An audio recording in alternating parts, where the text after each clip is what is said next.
Hey, what's up? Hello, this is admin Rona coming back at you with another episode of the Unladylike Lounge. Is this considered a podcast? Since I'm just answering questions? I don't know. Maybe it's a podcast, maybe it's not.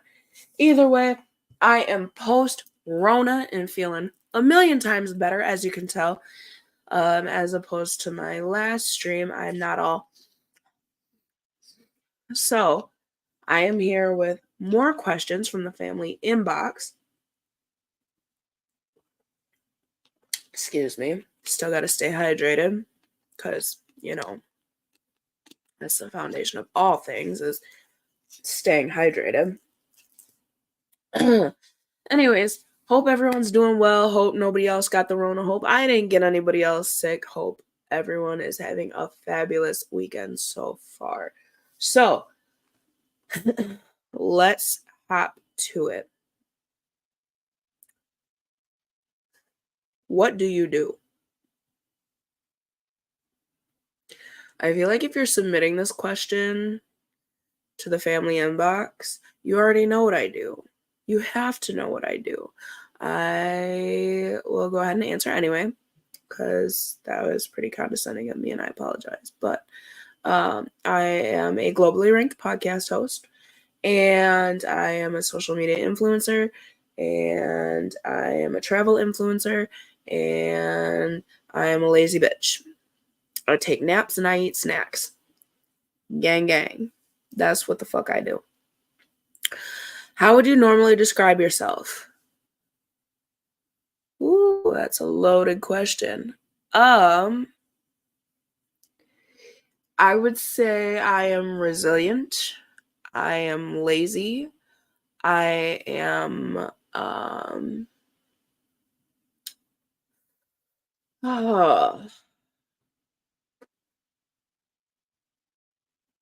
resilient and lazy, to be completely honest. Those are the two that come to mind right off top. But at the end of the day, I'm a go-getter. If I want it, I'm gonna get it. I'm gonna make it happen. What is the thing that makes you most nervous today? Like today? I'm supposed to be having a conversation with somebody that I find exuberantly attractive, and I am nervous for that. Yes, your girl gets shy. But other than that, like, what makes me nervous in the world today? Everything's just going to shit, to be completely honest. That's what makes me nervous. And taxes. Taxes make me so nervous. Every time tax season comes around, I'm like, I'm going to prison. And it has nothing to do with like personal taxes and like business stuff. I've never been a business owner. So I'm always like, did I do it right? Oh my gosh, am I doing this right? Did I forget to, did I forget to claim my $100 million in the bank? Like, what happened? It's kind of like when you go through an airport and you're like, oh, did I forget my Glock in my bag? And like, knowing damn well you don't even own a Glock. Like, it's just that feeling. What are you most passionate about in your life? What gives you joy? Damn. Podcasting, to be completely honest. And that's weird because I never even knew what a podcast was, but I think it brings me the most joy because through my career, I've been able to let people know that they're not alone in their suffering, their struggles, their triumphs, their tribulations, what have you. I've been able to let people know that whatever it is that they're facing in life, somebody else out there is going through the same thing, or has gone through something similar, I should say. And I think between podcasting and the group itself, the Unladylike Lounge, I really think that is my main passion, is just letting people know that they're not alone, and they've always got somebody in their corner. Tell us one unique thing about yourself. My eyes turn gray when I'm really pissed. Like, literally, when I'm pissed off, my eyes turn gray. That's kind of unique, I guess. Who is your biggest inspiration and why? I don't know. I don't I grew up not really looking up to other people. I grew up more seeing people I didn't wanna be like, seeing people that I didn't want to end up in their situations. I didn't wanna walk in their shoes. So I don't know about inspirations, and I always feel like you shouldn't idolize celebrities because all that glitters is not gold, period. Um, who is my biggest inspiration? I'm gonna say my kids because I was never in a situation to be the mother that they needed me to be, and so I've always been thankful that things did not go the way that I wanted them to or should have hoped for them to. And now I'm in a position where I can truly make them proud.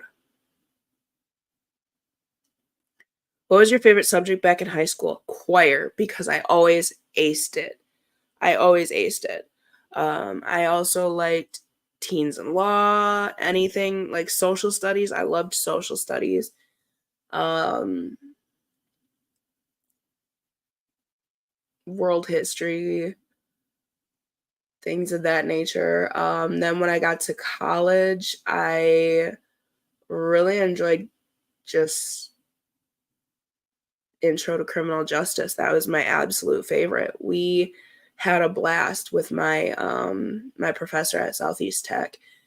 I also liked sociology. I really, really liked sociology. What was your fondest childhood memory and why?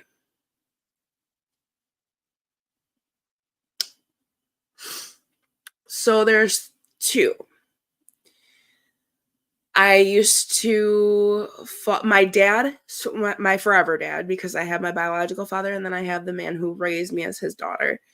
um, who I call my forever dad. My forever dad swears to this day that I was fake sleeping just to get him to carry me upstairs, but that is not the case. I would literally like pretend to fall asleep, but then I would fall asleep. Um, whenever we'd be in the car, I would fall asleep, and then I'd wake up just as he was halfway up the stairs carrying me up to our apartment. Excuse me. I apologize. But yeah, that was one of my favorites just because it was a memory with my dad. I don't have very many memories with my dad. Um, and with my mom, she would babysit some neighborhood kids and she would wake me up early in the morning, get me dressed, and bundle me up in the winter. And she would put me in my sled because I'd be asleep. I would be knocked out. It's like 5, 6 o'clock in the morning, and it'd be, super snowy winter day. And she would lay me in my sled and she would pull me to wherever she had to babysit these neighborhood kids. And that seems so simple and so kind of dumb, but that was one of my favorite memories. Just it really stands out. What was the most important lesson that you learned in the past decade of your life and how did you apply it? Holy shit. The most important lesson that I learned in the past decade of your life and how did you apply it? Ooh.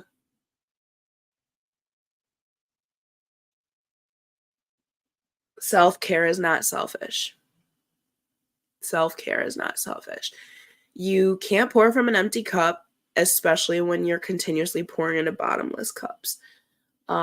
You have to focus on you. You have to show up for you because at the end of the day, it doesn't matter. I mean, it does matter. Don't get me wrong. This is going to sound bad at first, but it doesn't matter how great the people in your circle are or how many people you have in your circle. Because at the end of the day, only you can show up for you. Why did my camera just do this? Hold on. Hold on, y'all. I'm fixing it. I'm fixing it. There we go. Technical difficulties. I need to stop banging on my table. Um, But you have to show up for you, because if you don't advocate for yourself, if you don't take care of you, nobody else will or properly can. It's not selfish. It's not selfish to love yourself. And how I've applied that is I've really started focusing on me and letting other people's feelings and opinions of that just roll off my back. I'm no longer trying to accommodate other people in my life. There was a phrase on Facebook talking about, don't come into my world and tell me that it doesn't revolve around me. And I laughed it off like, haha, that's great. Yes. And then I was like, no, really, like, this is my life. My world revolves around me, just as your world should revolve around you. So, I mean, hey Nettie, how are you, babe? That's how I feel, and I'm unapologetic about it. Looking back, what would you have done differently in your personal life? Absolutely not a fucking thing. Everything good, bad, stupid, it all was a character building lesson. I wouldn't be who I am. I wouldn't know the things I know. I wouldn't be able to help people the way I can if I hadn't gone through the things that I've gone through. So I'm thankful for every single blessing and every single lesson. I appreciate you, Nettie, so much, babe. I really do. Thank you so much for tuning in and for being so supportive. It really, exactly. And I feel like if we're not happy with where we are, we need to make a change. That's always easier said than done, but it's never too late. It's never too late to turn your life around. It's never too late to become what you've always wanted to be, or even better. It's never too late to start over and just become something magnificent. Make something magnificent out of your life. And that doesn't necessarily look like fame and fortune. That just looks like being happy. To me, that's my definition of success, is just being happy with who you are and where you're at in life. That's it. That's all. What did you want to be when you grow up? I remember at one point I wanted to be a dancer. I wanted to be an author, and I wanted to be a massage therapist, which is ironic because none of those things go together. And neither do the degrees for which I went to college. I went for criminal justice and massage therapy. Polar opposite ends of the spectrum. And then I wanted to be a dancer, a massage therapist, and an author. Like, what? What was your first job ever in your life? Did you enjoy it? And what was your biggest takeaway from it?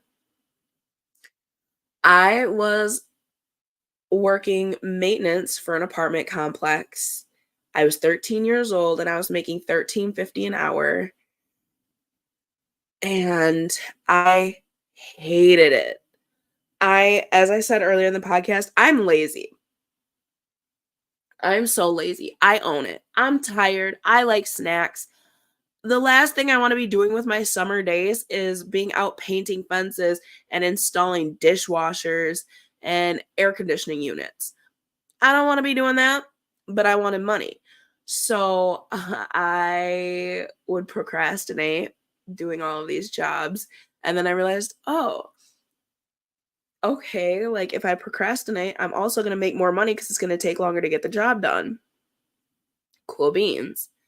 But then my property manager, she ended up, what's that word? She was embezzling money. I totally still want to be an author. I want to write my autobiography. If I can't write it, I want to do it in like a stand-up comedy setting. I want to tell my life story. Excuse me.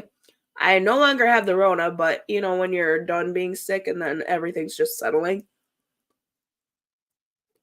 it's not fun. But you know, it is what it is. We do what we do. Let's see. How would you describe what you do now? How would I describe what I do now? I be big chilling with my homies. I get paid to big chill with my homies. I That's honestly what I consider podcasting. Whether it's the guest, a co-host, myself right here on live, um I'm hanging out. That's what we're doing and I enjoy it thoroughly. Is there a common misunderstanding stereotype about your profession? Yes, that I get paid to play on social media. I've said this a million times and I will say it till I'm blue in the fucking face. You're right. I do get paid to post on social media. You can too. Step your game up. um there's so much more to it. When you get paid for social media or any type of influencer, anything, it's hard. I don't care what anybody says. It's harder than getting up and going to a 9 to 5 every single day. And I feel like I can say that because I have did the 95 blah, blah, blah, the 9 to 5 grind. The reason why I say that like podcasting, social media influencing, things of that nature are more difficult than going to an everyday job is because of this. My paycheck is not consistent. My paycheck is not guaranteed. So while you know that you're going to work 8 hours a day, 5 days a week, your paycheck will be in this ballpark depending on, taxes and whatever else gets taken out. It's not my business. You know that your bills are going to be completely covered. Or, you don't because they don't pay living fucking wages. But you know what you're going to be able to pay with your paycheck. You know what you're going to be able to afford. I never know. I never know. Sometimes my check might be $100. Sometimes my check might be $1,000. I never fucking know. It's so inconsistent. It's all over the place. So it's literally a 24/7 grind. I am up all day and all night posting on social media.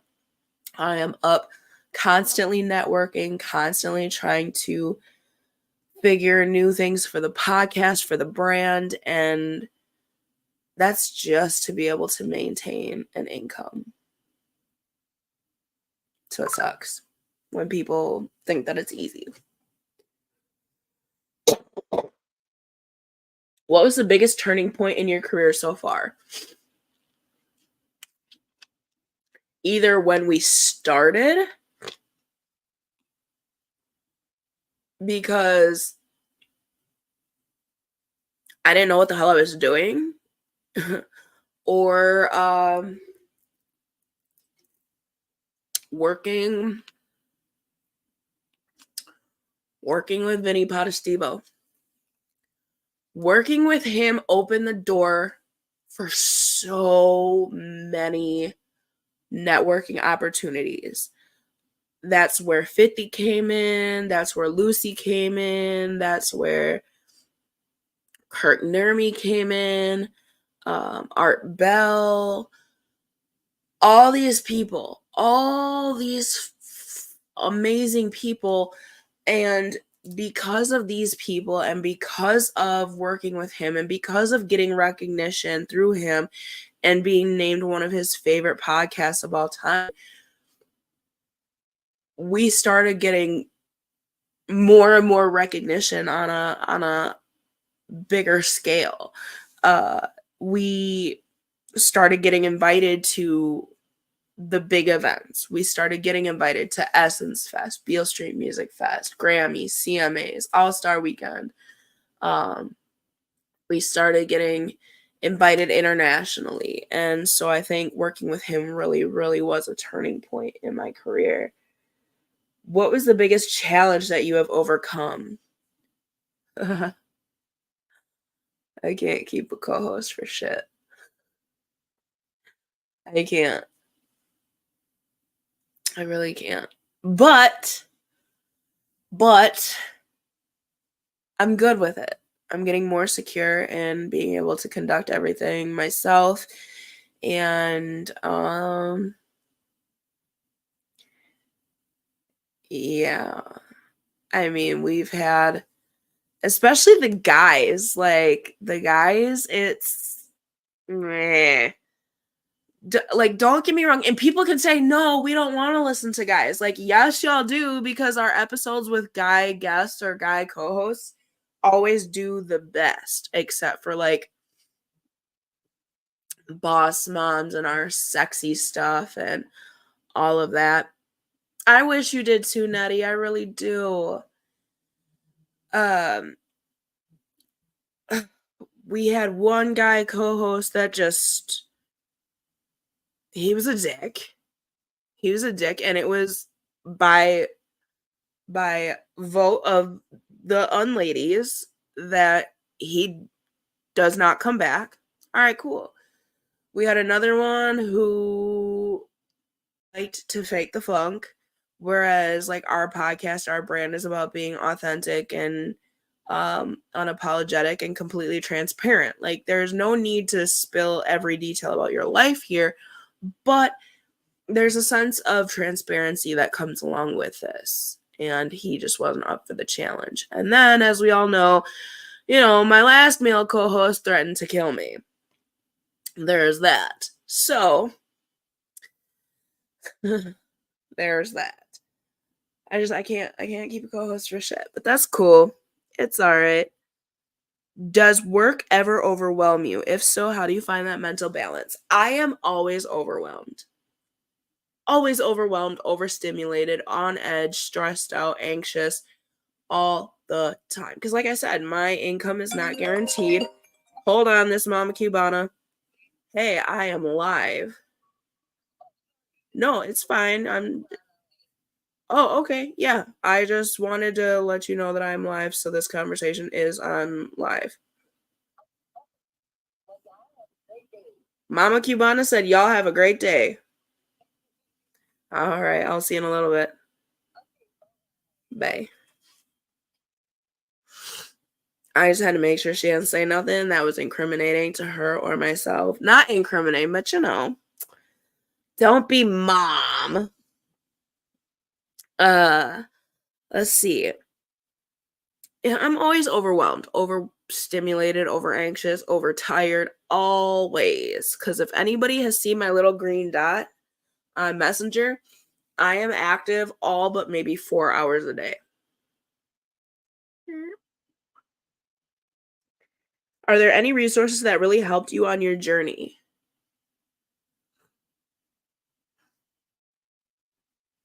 Networking. Literally networking. That is the biggest resource I could ever tell anybody. I don't care if you're in content marketing. I don't care if you sell feet pics on OnlyFans. I don't care what business you are in. You have to network to be successful. As successful as you could possibly be in that profession. If you're fine with just like going to work and coming home and just that's fine. But if you want to elevate and really take it to the next level, you have to fucking network, because who you know will take you so much further than what you know. You can always learn, you can always be taught, but it's who you know that will open so many more doors. Where do you see yourself in 3, 5, 10 years? Good Lord, have mercy. Oh. Kicking it on ladylike style.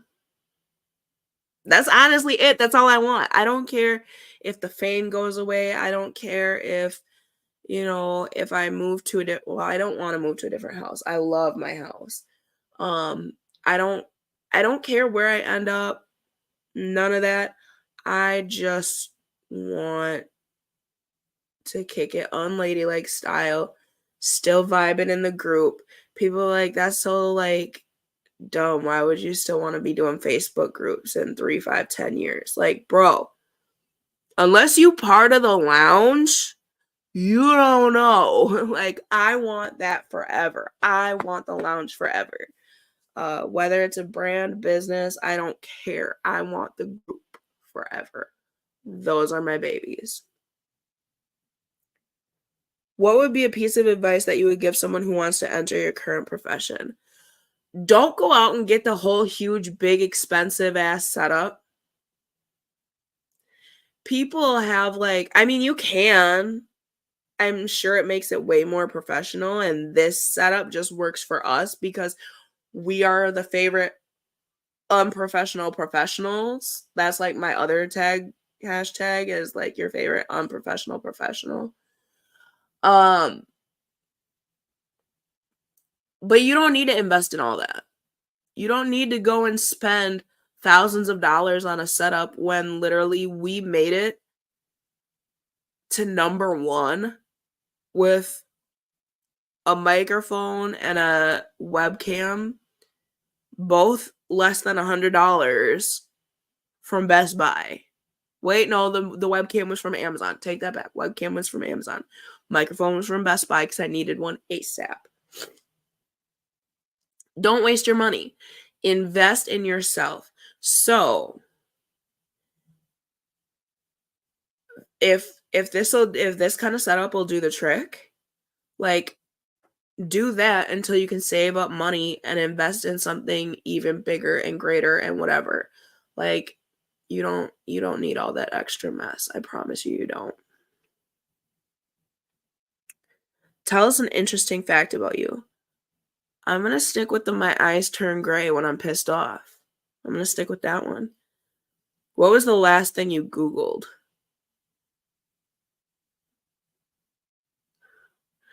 This is where transparency is going to get me fucked in this podcast.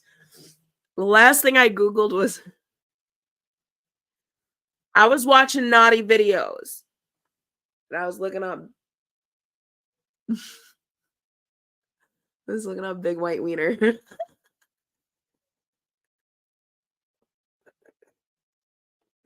I'm being honest. Leave me alone. Tell us one of the craziest things you've ever done.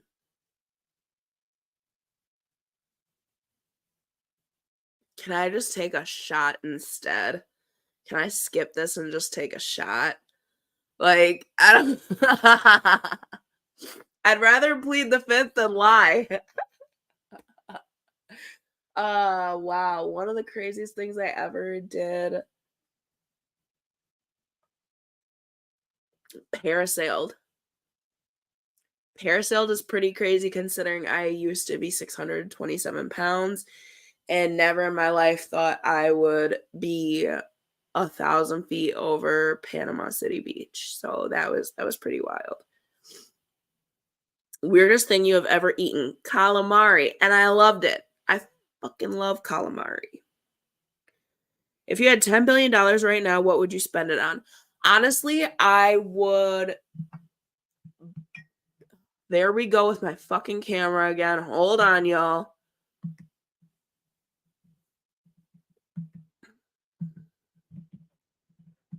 All right. We're back in business. Let's see. Transparency spill. Nettie!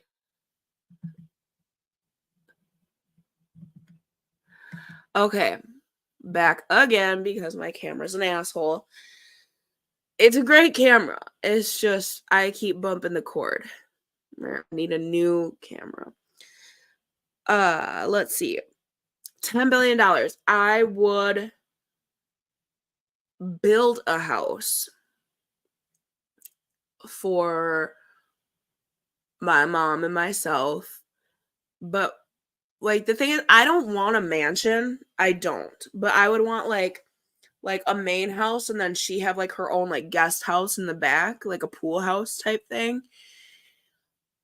And I want like an animal rescue sanctuary type thing. Like Pit Bulls and Parolees. I don't know if anybody remembers that show, but like I would love to have a Pit Bulls and Parolees type setup, but not just dogs.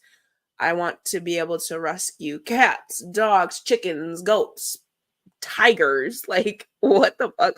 I want to rescue animals and I want to rescue children and I want to rescue teenagers who have nobody. I just want to save the world as best I can.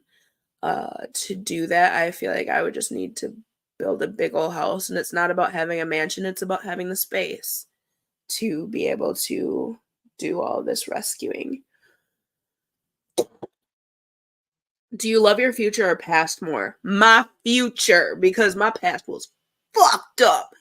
Definitely my future. If your best friend would write your Tinder profile for you, how would that be? I am actually banned on Tinder, and hold on, y'all. I have to go. My ride is here. I will be back later today.